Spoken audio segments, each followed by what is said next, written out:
Hey guys, it's Sunday, it's Father's Day, I have a beard, and this is my top 10 games of E3 2013. Coming in at number 10 is Kingdom Hearts 3, which is a game I have been waiting for since 2006 when I finished Kingdom Hearts 2. The reason it gets the bottom slot is simply because they showed very little and didn't even give a rough timetable for release. Didn't say like summer 2014 or even just a year, 2015, 2016. Give me something. But I'm still pretty psyched to play the game. Number 9 is Quantum Break. Now, what I've seen of this game looks interesting, but gameplay hasn't really been shown off yet, making this a hard sell. However, it is something fresh and new, which can always be a good thing in a sea of sequels, which this E3 definitely was. Plus, the idea of junctions in the game where you can progress through the story differently but still end up at the same endpoint as everyone else makes the game stand out a bit.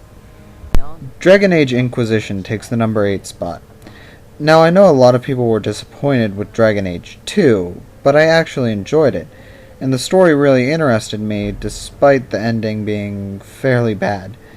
If BioWare can address the issues people had with the second game but keep the good things, like I, for instance, thought the combat mechanic in the second game was far better than the first game, then Inquisition should be quite enjoyable.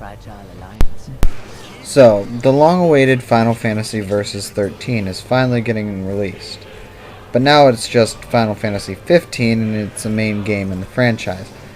It is also number 7 on my list.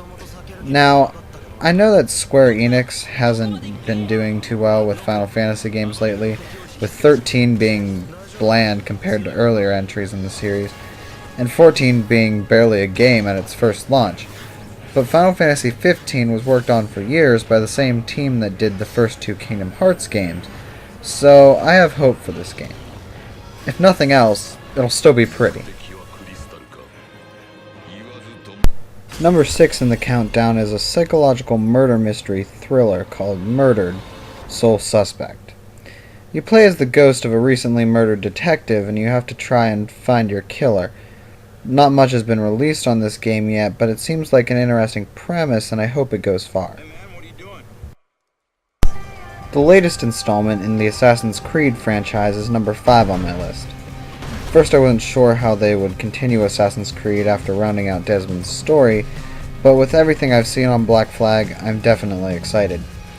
I just hope they give us better character development than in AC3 because I found Connor to be very dull compared to previous Assassins, like especially Ezio.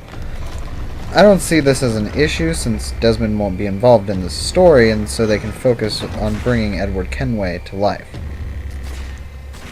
Number 4 on my list is Shin Megami Tensei 4, which will be the 4th installment of the main Shin Megami Tensei franchise, which has spawned a number of spin-offs, including the wildly popular Persona series. Honestly, I'm just excited to see something new in this series since Atlus is one of my favorite game developers, and generally, they can't go wrong with the game. If you've never played a Phoenix Wright game, then you've missed out. And coming in at number 3 on my list is Phoenix Wright Ace Attorney: Dual Destinies. This is the 5th installment of the series in Japan, and I believe the 4th to see a North American release. This series is known for its over-the-top characters and captivating storytelling.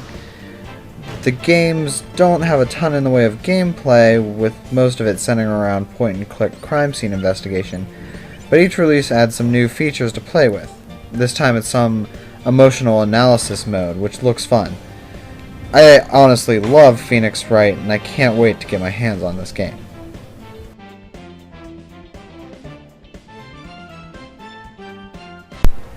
Destiny is the new game from Bungie, the creators of Halo, and is also number 2 on my list. The game seems to focus on humanity's fight to reclaim not just Earth, but the entire solar system from numerous alien races that have conquered it. The game appears to be from a third-person perspective, judging by the gameplay trailer, and players will be able to use some sort of telekinetic powers. Not much has been said about how the story will progress, if the game will have RPG elements such as just quests, you don't have to follow necessarily a linear story, or if the powers can be upgraded. But it's nice to see Bungie doing something that isn't entirely Halo again.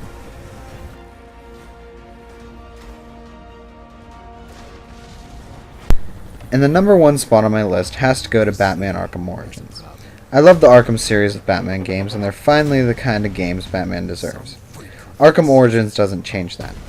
The game is a prequel set roughly 5 to 7 years prior to Arkham Asylum, and it takes place in Gotham proper finally. The new voice actors for Batman and Joker have done a fantastic job in making the characters sound like younger versions of Kevin Conroy and Mark Hamill's versions. The game looks amazing so far, and the new mechanics for crime scene investigation look like it will be a lot of fun to play around with. So far, Deathstroke, Bane, the Joker, Deadshot, and the Black Mask have all been confirmed as villains in the game. However, we should be seeing at least 4 more villains making an appearance, since the story is supposed to be about Black Mask hiring the 8 best assassins to kill Batman. Plus, there should be plenty of side quests and villains that aren't part of the main story, so there should be a ton for Batman fans to enjoy. Personally, I hope the Riddler returns once again with his puzzles, because I love those in Arkham Asylum and Arkham City. That rounds out my top 10 games of E3 2013. If you liked the video, please hit the like button, leave a comment, and subscribe down below.